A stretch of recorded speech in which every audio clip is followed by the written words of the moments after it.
It's okay to set boundaries. Lesson number 4 that I've learned during this Pangea. Boundary setting has been such a task in my life, okay? Let me give you a little bit of backstory, just a little bit. We ain't gonna be here all day. My parents became pastors when I was 14, 15 years old. So a baby teenager, okay? Um, just, the brain development, not all the way there, right? How we communicate with other humans, still not all the way there, still learning how all that goes, how I want to function in this life, still learning how that goes. Then, boom, all of a sudden, I am thrusted into this responsibility that I did not ask for.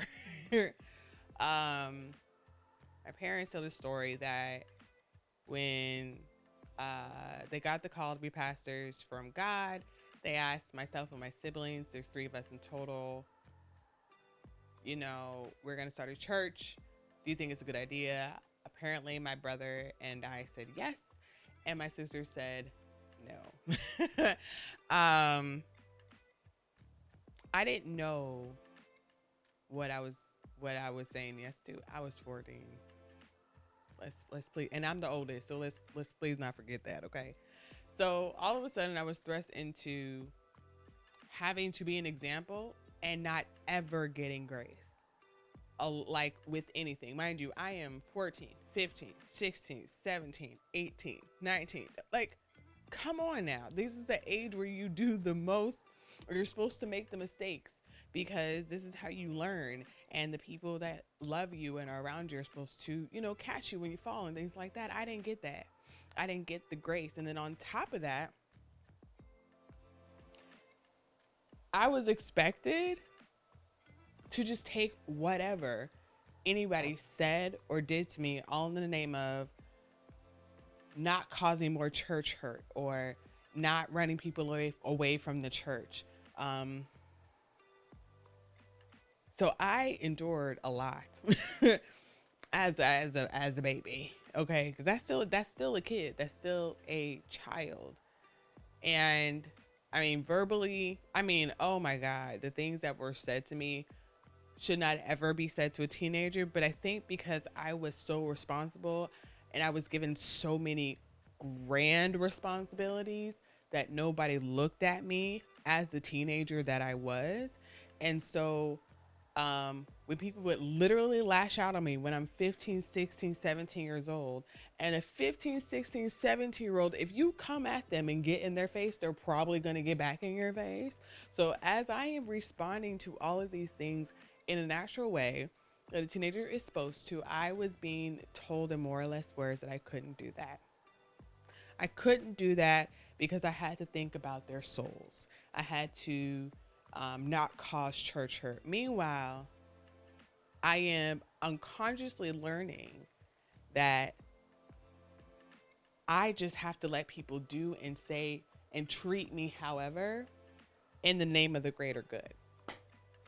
So that created a human being who did not know how to set boundaries.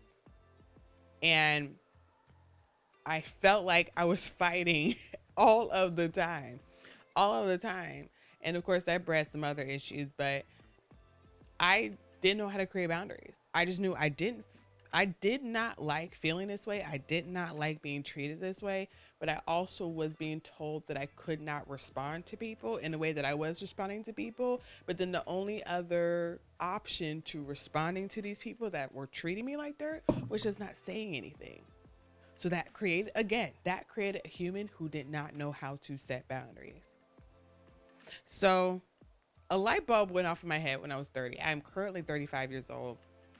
And it took a lot of self work, a lot of self reflection. I want to say I started getting really better at it. But let me tell you, these last 2-3 years, oh, I am boundary queen. Let me tell you why. Because I do not believe that God wants us to sacrifice our own health for anybody else, right? So, like I was saying before, I was getting all kinds of wild things said to me. And that eats away at your mental health. That eats away at your self confidence. That eats away at your self esteem. That starts making you start self doubting yourself. That, you know, doubting yourself, doubting your decisions. Like, is this really what I want? Am I really that stupid? Do I this, like, you know what I mean? It really is detrimental to you when you have all of these things said to you and you are in some ways taught that you can't respond. And so after a lot of self work, I just started responding.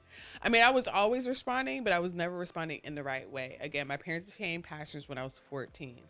I left home at 17 to go to college, but I was only gone for less than a year, and then I came back. And so from 14 until literally now, I am 35, pastor's kid. Okay, which is also why I will go to bat for every single pastor's kid, because we go through a lot, and y'all gonna stop talking about us out here. Okay, but this Pangea really helped me reinforce what I already was working on for myself.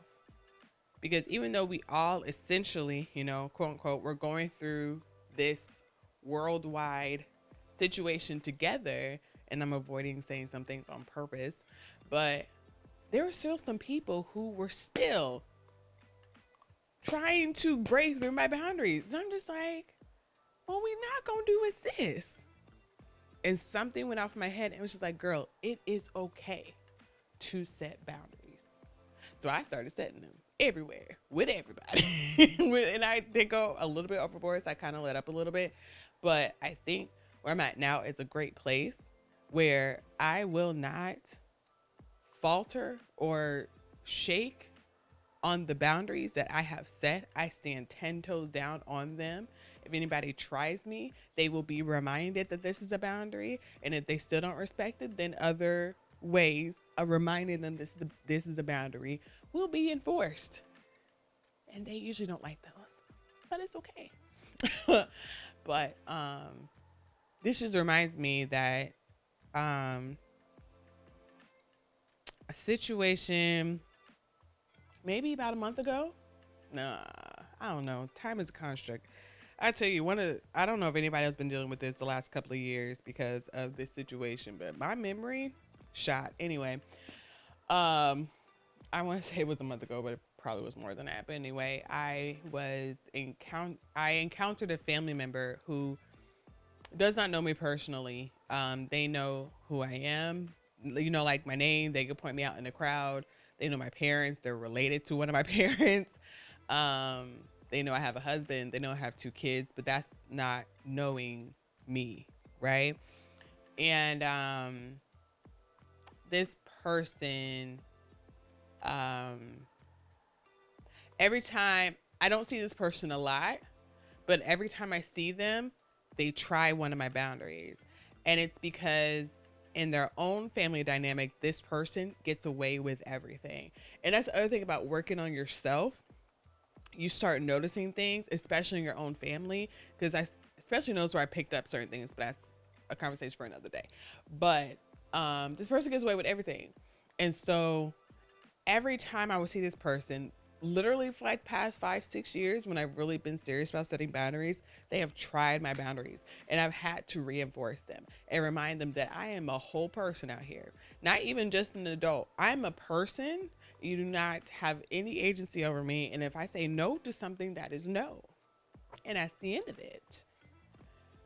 But in this specific case, this person entered into my space, which that is something that I am very touchy about because of some things that have happened to me in the past. I do not like people in my personal space unless I don't want to say unless I love you, because I don't like hate this person, but it's just like, to me, you know, there's different levels of love. And like, unless you are my husband, my kids, or my few really good friends, I really don't come near me. Like, it literally causes me to have an anxiety attack working through it.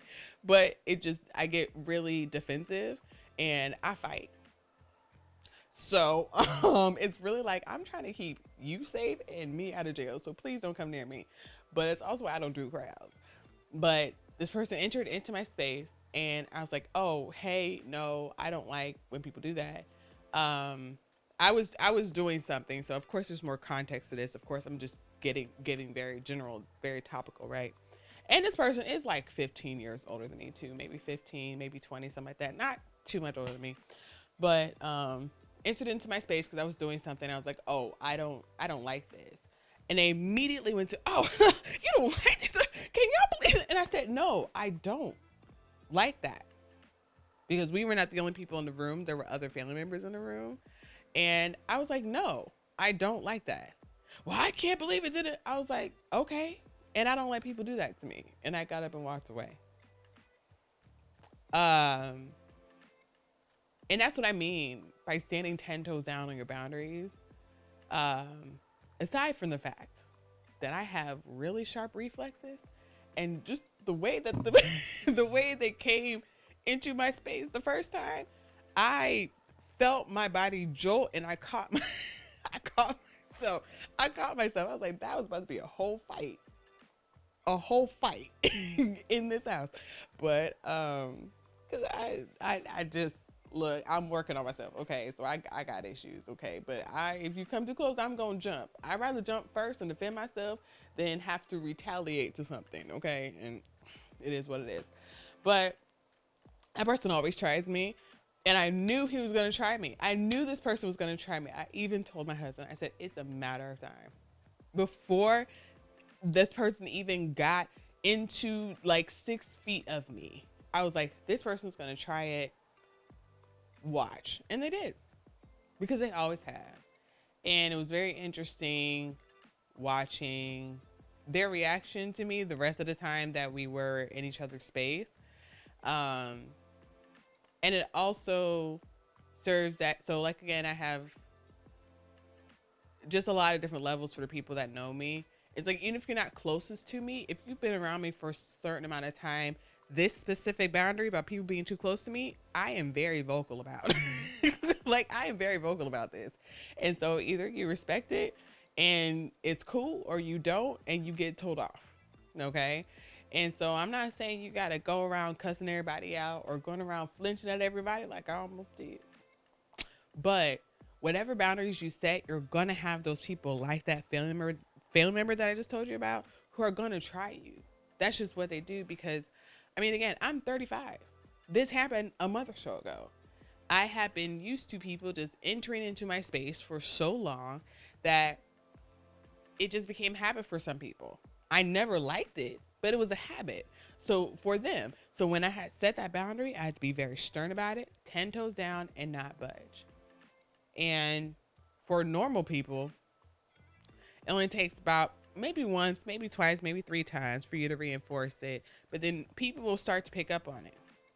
So I'm not going to say everybody is going to be so hard-headed about it, but you are going to get those people, and you cannot be afraid to stand 10 toes down on your boundaries, because then they'll never learn. And they will always feel uncomfortable around them. You'll always be trying to avoid where they are, things like that. Or if you aren't that type of person and you like confrontation, which I don't even blame you, but then you're always going to be on the defense. You're always going to be looking for, oh, what they going to do? Where are they going? Where are they at type thing. And it's like, that doesn't feel good either, because you want to be able to relax. So set your boundaries. It's okay. It's okay to set your boundaries. Stand 10 toes down on them, no matter who doesn't like them, because they're not for them. They are for you. Okay? So it's okay. Set those boundaries. You'll thank yourself later.